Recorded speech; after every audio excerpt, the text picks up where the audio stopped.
Hi, welcome to easytransition.com. And in this video, I will be showing you how to handle a booking that if a customer books something on your website, how do you go in and check that order and check the booking date and make sure everything is good. So the first thing we're going to do is log into your backend. And the way we do that is by adding /login to your URL. Or if you're already logged in, you can just click on this and go straight to dashboard.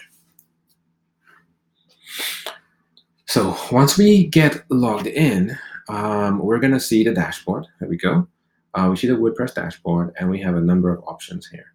So the two things is we can go ahead to WooCommerce and orders, or we can go to bookings. I prefer going to WooCommerce orders here because I get a lot more information. So when a customer does a booking, two things happen. It creates an order, and then it also splits that up and creates a booking as well. The order gives you lots of information, including information about the money. So how much was paid, if there was a deposit, taxes, and lots of other details. The booking gives you essentially information about the customer and the time of the event.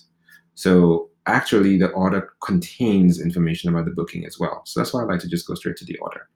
Let's go ahead and click on orders, and we will see every order that we have.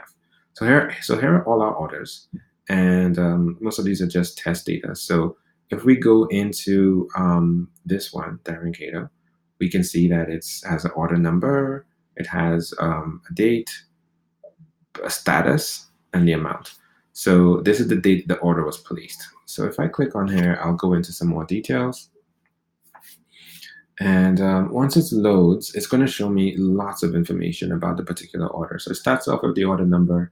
It says payment was via PayPal, and it said when it was paid, what time, and my IP address that it was paid from. So you have lots of information just here. You got a billing address, you have a shipping address if you have one, and you can click here to go into the customer's profile, into more detail, and you can click here to see all the customer's previous orders. So the next thing you want to do is go down here and look at some more detail. So here you have all the information that the customer entered on the front end is here. So it shows all the options that you set up. It's right here. So you have everything you need to know about that particular event or party. Over here, it shows you the amount the customer paid. So they paid $50, and the taxes is for $445 for Georgia. So really, the amount of this party is $148.07. But there is a $50 optional deposit, which this customer took. The full amount without taxes is $135.97. So, okay. So first of all, now that we have this information, one other thing I want to show you is over here, you can choose some more actions, including emailing and sending the customer an invoice again. Over here, this is kind of an audit trail of everything that happened to this party, starting from here, December 14th. Every status change that happened, or if a note was sent or the order was canceled.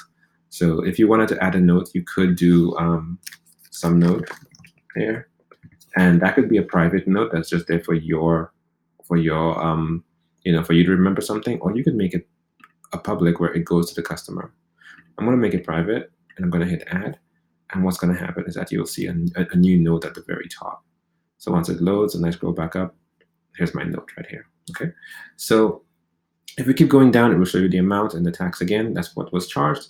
And down here, you have the booking information.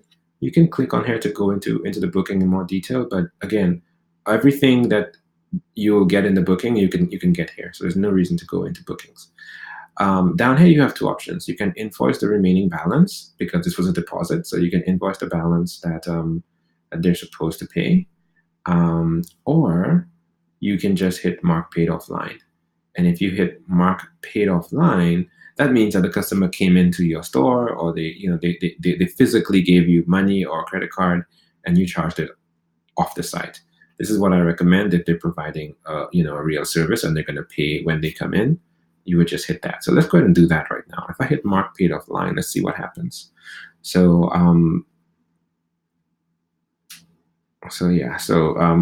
there we go. It just refreshed the whole thing. And if you notice, the status is still partially paid. but it says the remaining balance of $92.63 plus tax for this item was paid offline, right? So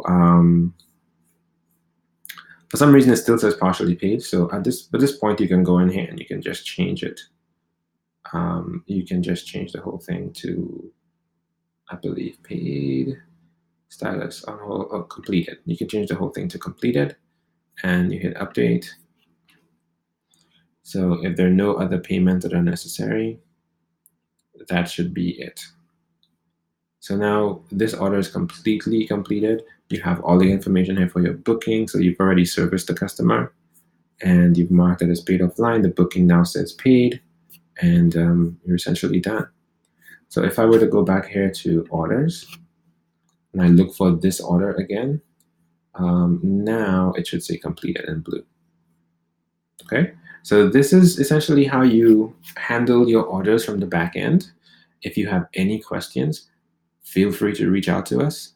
You can open up a ticket by sending an email to support@easytransition.com. Thank you very much.